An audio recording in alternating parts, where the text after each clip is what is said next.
Welcome everybody to the virtual Flathead Land Trust virtual holiday party. My name is Bill Corwin. I'm the current president of the board of directors of the Flathead Land Trust. I'm standing on the beach of the North Shore of Flathead Lake.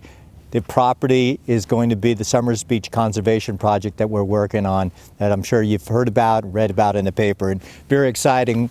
Since we couldn't be inside and all meeting together because of the pandemic, we thought what better location than right here, and it was a beautiful day, as you can see. It's been a really tough year with the pandemic, but it's been an extremely exciting year for us with all the projects and the generosity of our membership. So thank you to all the members and to our board of directors, and of course to the staff that works tirelessly for these conservation projects to see them through fruition. I wanted to say we lost a couple of our past board members this year, and I'd like us to remember Milt Carlson and Ed Blacklear. They both had left lasting impressions as former board members. I'm very happy to be here and be giving you this update here at our virtual holiday party and membership meeting. You know, I think coming into this year, obviously when the pandemic hit, we weren't quite sure what was going to materialize, how our year would turn out, but it has turned out quite well. Certainly as far as conservation projects, we are doing more conservation work than we ever have before. So that's a big accomplishment, but it's all because of you guys, and I wanted to just say thank you. It's because of you that we're able to get all this work done.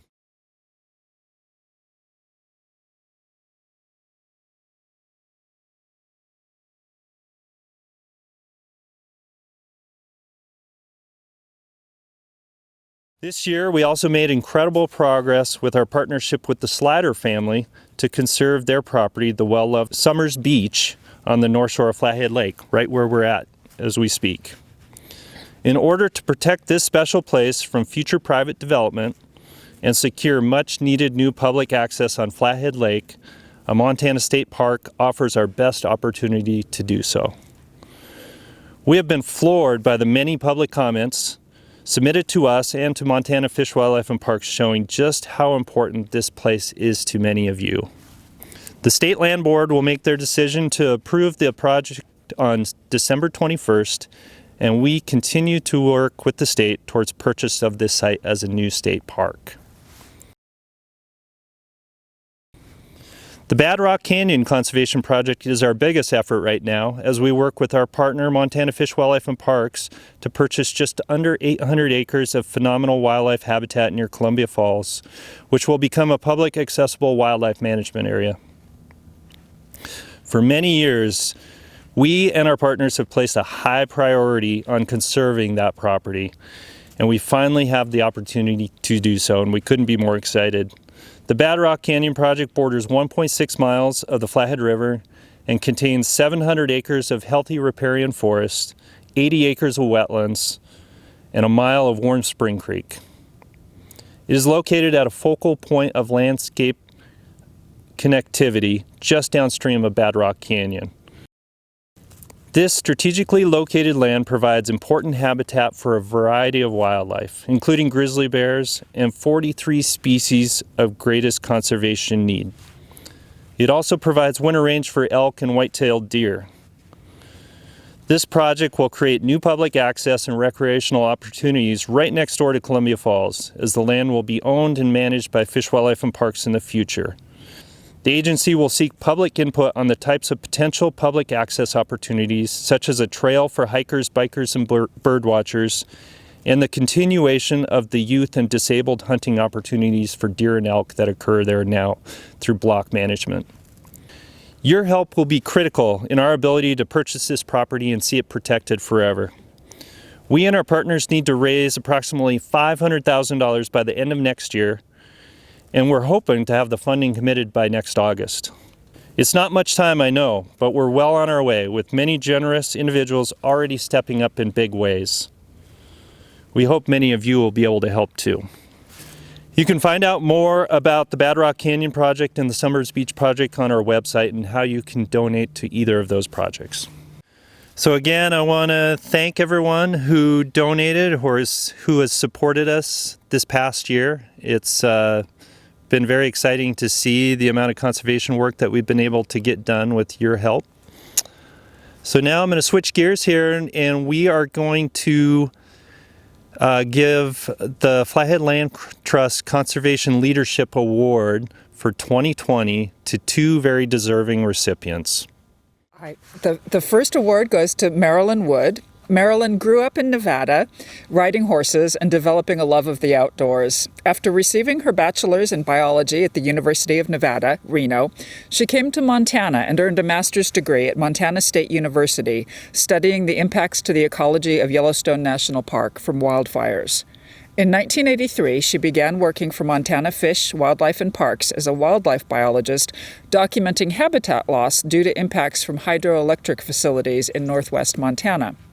She and her team helped to develop conservation plans to mitigate these wildlife impacts on over 17,000 acres on both public and private lands. After her work at FWP, she also worked as a program manager for the Nature Conservancy, where she negotiated over 30 priority conservation projects in the 90s and early 2000s. This was a time when land trusts and conservation easements were not as well known, at least not in Montana, and I would venture to guess it took more convincing and longer negotiations with landowners for them to even consider encumbering their land with a conservation easement. Probably one of the most important easements is the Landenberg property, or Rocky Bar O Ranch, in the North Fork of the Flathead. That beautiful property, which everyone passes through while traveling up the North Fork Road on their way to Polebridge, is over 1,100 acres of incredible habitat for bears, grizzly bears, wolves, and other critters. And it has some of the best winter elk habitat in the North Fork. At the time, it also had development potential. The Nature Conservancy easement, which adjoins U.S. Forest Service land, wild and scenic easements already in place on Ladenburg's property, was critical at an important time for the North Fork and the Flathead region as development was really picking up steam. Even though Tom Ladenburg was a fairly outspoken critic of wilderness, environmentalists, and government regulation, Marilyn was able to work her magic and negotiate a permanent conservation easement because of a shared love of the land and the wildlife that uses it. From what I hear from so many that worked with her, be it a landowner or a project partner, she had a special way with people which was incredibly effective. Significant projects like Rocky Bar O have encouraged others in the North Fork and beyond to consider conserving their own land, which continues to this day. In August 2005, Marilyn began working for Flathead Land Trust as the stewardship director, and she was then hired as the executive director in May of 2007.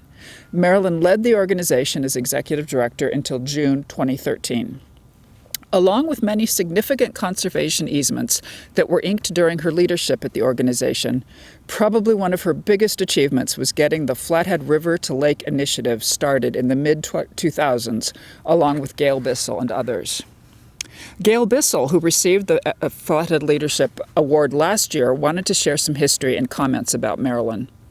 I met Marilyn after I was hired by Fish, Wildlife and Parks for the Hungry Horse Wildlife Mitigation position in Kalispell in 1984. She worked on the wildlife and habitat impacts of the many lower Clark Fork dams for the next few years, and I worked on converting all the plans, Hungry Horse, Lower Clark Fork, and Libby, to wildlife mitigation plans. At the Nature Conservancy, Marilyn spearheaded significant private land conservation in the North Fork, Flathead, and Swan Valleys. She worked with many landowners to achieve significant conservation, such as with the Ladenburg family near Polebridge and Blankenships in the Middle Fork.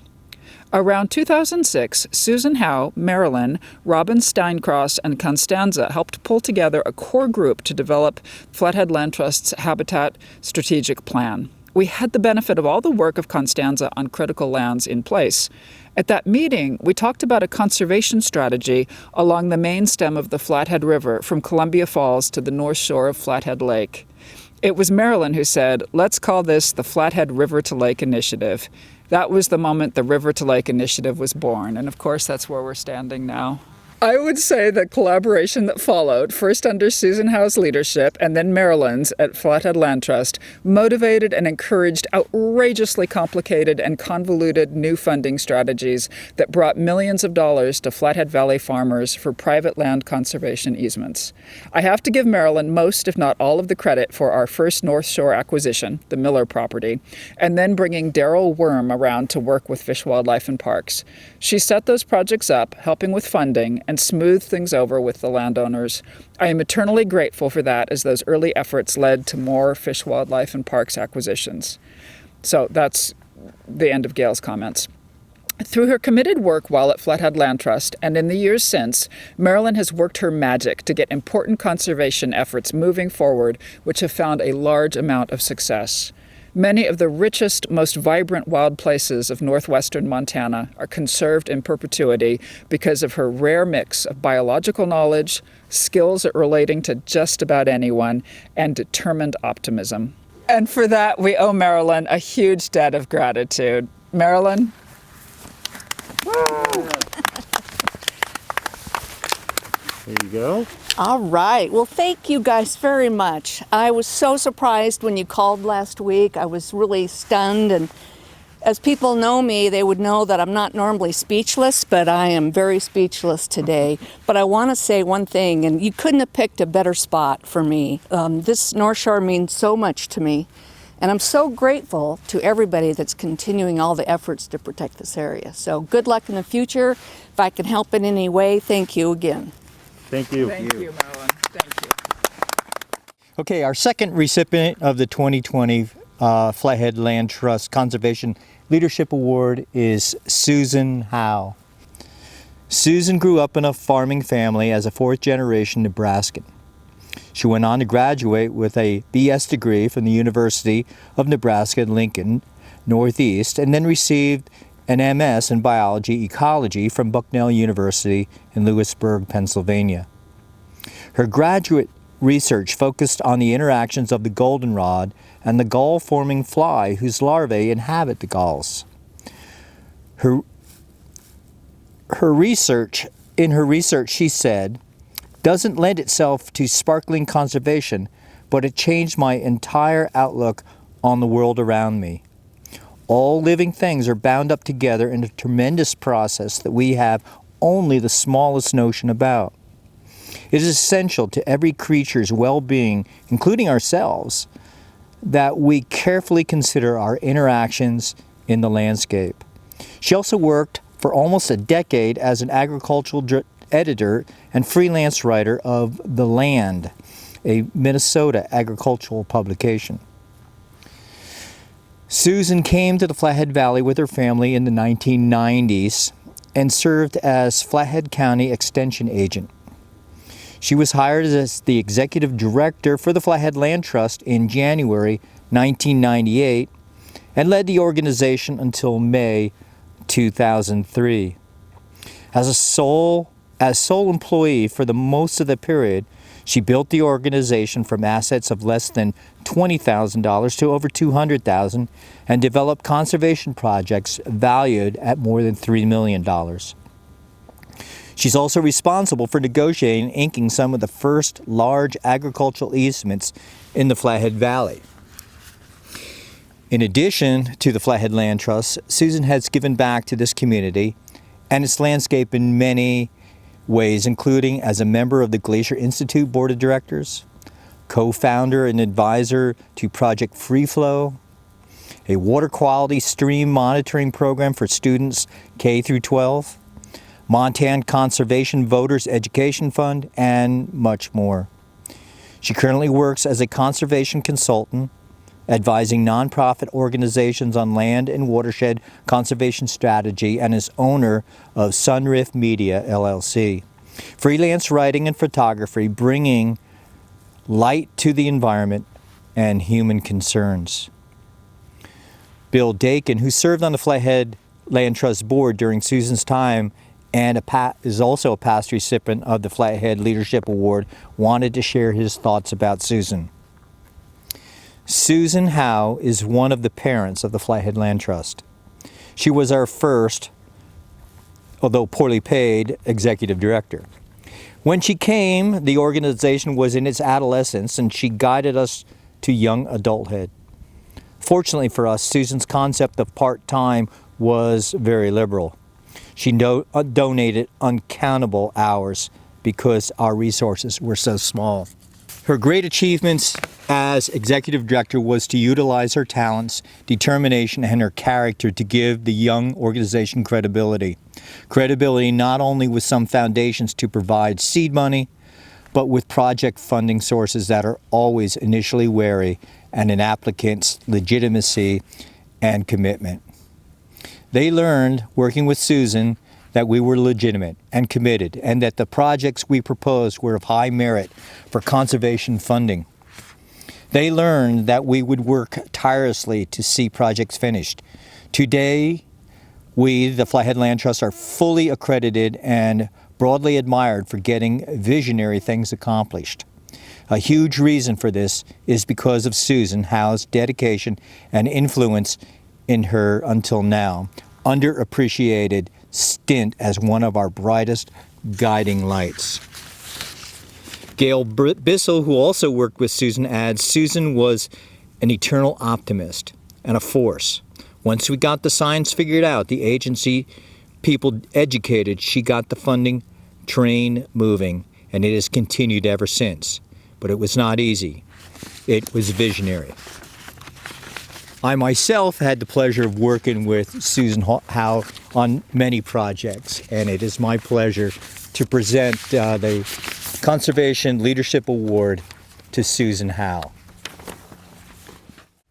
Thank you all so very much. It's especially an honor today to be here with Marilyn Wood, who I look to as a most admired colleague and a wonderful, wonderful friend. And I'll just say, yes, things were a little sparse when we started out, but the ecosystem of people existed. People dedicated to a vision of what could happen, and now we're beginning to really see what that looks like. It's, at this point, far exceeding my own vision, and I'm thrilled to be at this very spot for what I think will be one of our most premier projects. So I thank everyone, and I wish you continued successes going forward. It was the most rewarding chapter of my life and career. Thank you. Thank you. Thank you.